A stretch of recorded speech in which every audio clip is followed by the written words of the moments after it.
ไม่สูงหรือนั้นเขาตั้งเสียงค่ะเนาะก็ไม่เฮาได้มาเห็นปุ่มเขียนในค่ะเนาะเฮาเห็นปุ่มเขียนเสียวและเห็นเขียนจำกันค่ะเนาะเฮามาด้วยมีสังหลายๆในค่ะเนาะอันนี้ได้มันได้ปาลิเขียนมันยาวและเปียก็ได้ปาพิญญมันค่ะเนาะ我叫海伦我叫海伦高字晃海伦นะคะเนาะ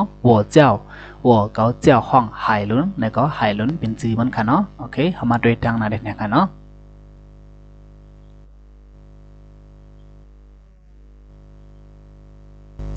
我27岁我27岁เกาอาสักไหล27我เกา27แล้วก็27岁แล้วก็ครบค่ะเนาะเกาไหล27ครบค่ะว่านะคะเฮามาด้วยทางกันเนาะ我是英国人我是英国人ก็เป็นคนอังกฤษนะคะเนาะ我ก็是เป็น英国人แล้วก็คนอังกฤษค่ะเนาะ但现在我住在北京但现在我住在北京กวยกามื้อเหลียวก็อยู่ไว้ที่เมืองเขนะคะก็อยู่ไว้ที่北京เมืองเขนะคะเนาะโอเคเฮามาด้วยทางกำดูค่ะเนาะ但แล้วก็บอกว่ากวยกาค่ะเนาะมันแค่ว่า但是ค่ะเนาะ现在มื้อเหลียว我ก็住在ในบอกว่าอยู่เซาค่ะเนาะ北京แล้วก็เวียง北京ค่ะเนาะเวียงปักกิ่งค่ะเนาะเวียงหลวงของเมืองเขค่ะเนาะ我是英国ไม่ใช่ค่ะเนาะ我是医生我是医生ก็เป็นหมอยา我ก็是เป็น医生หมอยานั่นค่ะเนาะ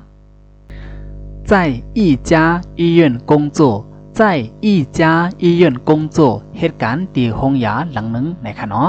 在一家在ในปองอยู่เซา一家ในก็ปองว่าหลังนึงจังค่ะเนาะ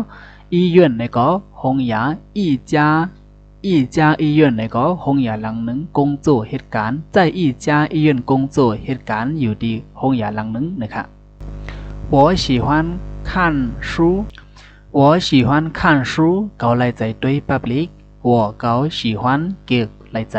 看书对ลิกค่ะเนาะก็来在对ลิกก็来在对 public ก็来在อ่านลิกจังค่ะเนาะ买漂亮的衣服买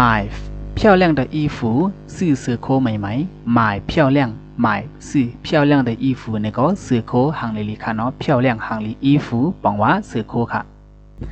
吃中国菜吃中国菜กินข้าวผัดเข吃กิน中国菜ข้าวผัดเขค่ะเนาะ中国เมืองเข菜ข้าวผัดค่ะเนาะ我有2个好朋友我有2个好朋友ก็มีไว้ก็หลี2ก็นะคะเนาะ我ก็有2个นี่ก็มี2个ค่ะเนาะ好朋友นี่ก็ได้ก็หลีค่ะ他们都是中国人他们都是中国人เจอเขาเป็นคนเมืองเขกันหมดนะคะเนาะ他们都是นี่ก็เจอเขาเป็นกันหมดเจอเขาเป็นหมดเจอนะคะเนาะ中国人นี่ก็คนเมืองเขค่ะ下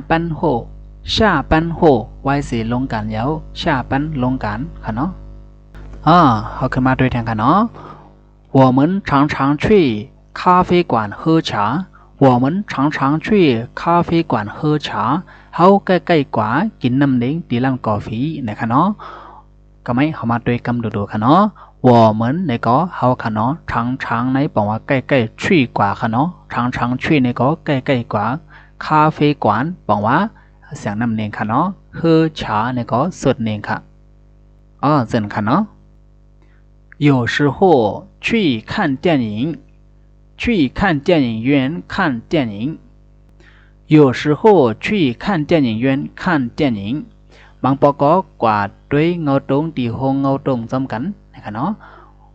有时候นี่ก็บางปอค่ะเนาะ去看电影院นี่ก็กว่าห้องเงาตรงค่ะเนาะ电影院ในห้องเงาตรง看电影นี่ก็ด้วยเงาตรงค่ะเนาะ电影ซ้ำเงาตรง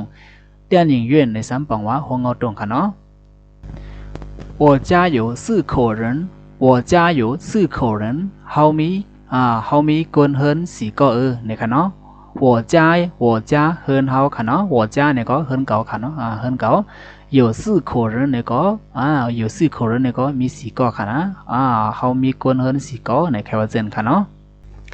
爸爸妈妈弟弟